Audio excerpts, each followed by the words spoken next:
Hello to all my friends out there. Okay, so I've been working on the house, getting ready for Christmas, and I thought I would show you guys some stuff. I bought most of this stuff at the thrift store. So this is cute. I just put my Christmas pillows out to show you. I needed a little work on my chessboard. I had to take the microfiber cloth to it. Okay, this is I want to go to Egyptian art if I can find any. So there.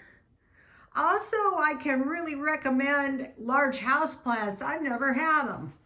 So here we go. And then I bought some flowers at the 99-cent only, $1 each.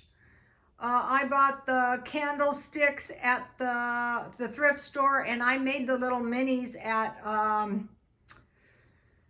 Walgreens. Okay, that needs some work.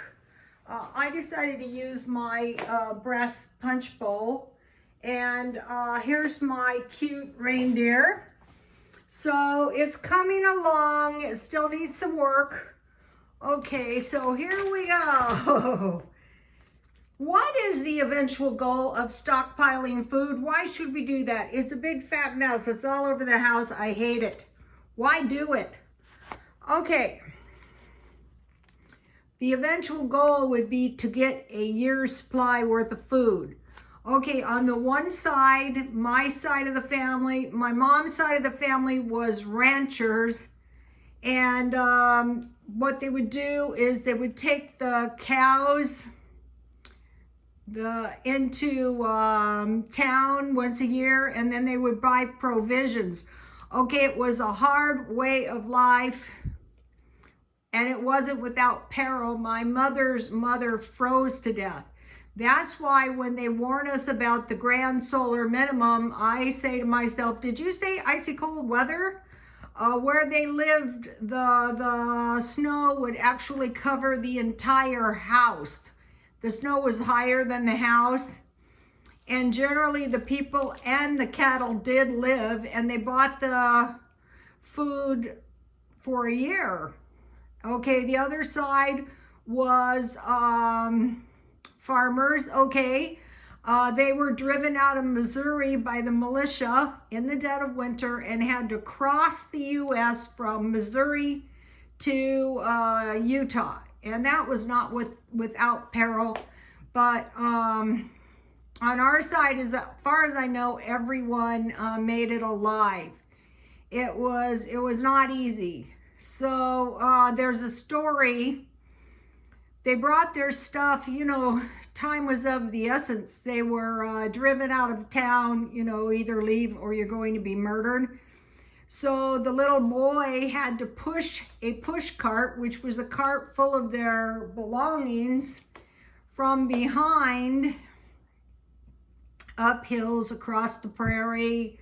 And he was a kid. A lot of the time, the women were actually in the cart as well, as if they had babies and things like that. So, but mostly they were walking. So at one point they killed a buffalo, and I guess they had eaten it. And when they decided to proceed on with their journey, they were hungry all the time, and the little boy would cut off a little piece of meat. They were supposed to be saving it until Sunday, but he was just so hungry he couldn't resist. So eventually it was found out, probably on Sunday, and he thought his father would like beat him, but instead he just turned away with tears in his eyes. And on that side of the family, no food was ever eaten without thanking God for the food, praying a prayer. So why stockpile food? So you won't go hungry if there's food shortages? Okay, so you won't suffer a lower standard of living if there is inflation. So EBT, which is government food stamps, gives one person $250 a month. Otherwise, $62.50 a week, or $8.92 per day. Okay, I remember when it was $7. $50 a week is $7. I was studying Scientology, and they're giving food, they're giving $50 a week just to buy incidentals. So it's really not much money. So what you could do is you could just, so 250 times 12 would be $3,000. You could just go to Costco and buy $3,000 worth of food. You could buy $1,500 for 6 weeks, or $750 for 3 months. Best way, if you're new to it, is just try to buy 1 day food. So today I thought I will go and I will buy $8 worth of food, and I will show you what I bought. Number one thing, when you don't have a food storage, buy the cheapest food you can find that's permissible. Don't buy food you hate until you get some storage. Then buy big bags. 2, buy meat on sale. But what I started doing is not stocking my freezer so full of meat. Instead, I'm stocking milk, cheese, cream, and butter for an emergency. I would have my beans, I would have my rice, I would have my potatoes, and then, I would have my dairy. And if something happened to my freezer, it wouldn't be so expensive. Okay, so I went to Grocery Outlet. Hi, Julie. I met a nice lady there. And I bought this. This is vegan cheese, and it says it melts. So I have been having grilled cheese sandwiches every day. So I made my grilled cheese sandwich out of this, and it did melt. It was good. 47 cents. And last week, speaking of cheap, I bought this butter. It's some kind of herb butter, but it's good for my grilled cheese sandwiches for 97 cents. Then I bought this hummus, which is really good on if you have pita bread or crackers, soup. And I will probably freeze that 47 cents.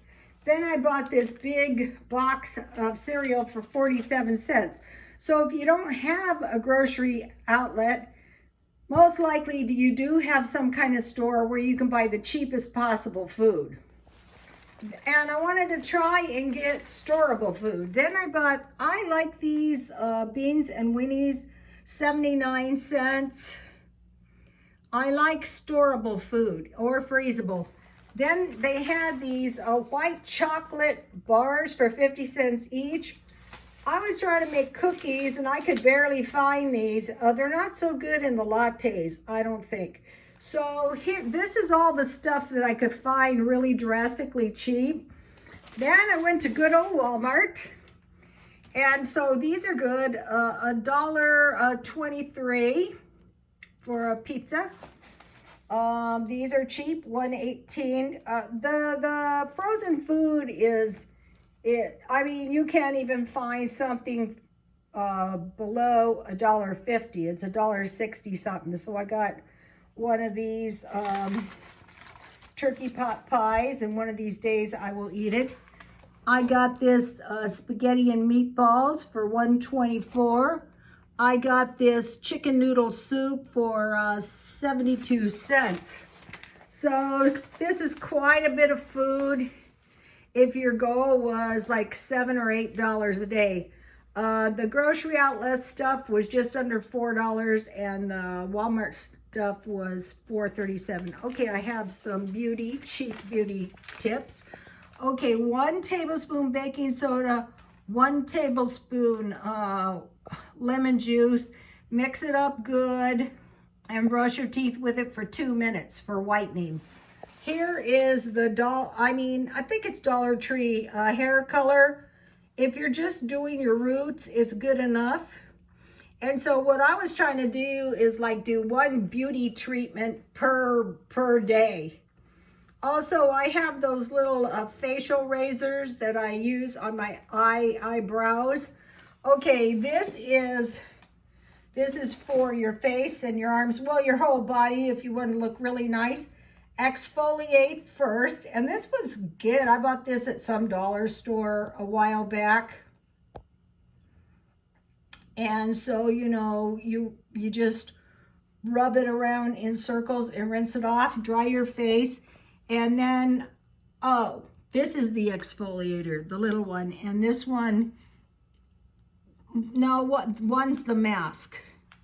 So then put your mask on and let it dry, and this is the kind that you peel off, but you don't need it on there thick because you can just rub it off and it comes off like in one piece, like a Band-Aid. And then put some good moisturizer. Also do your own manicures and your own pedicures. All right, you guys, life is good.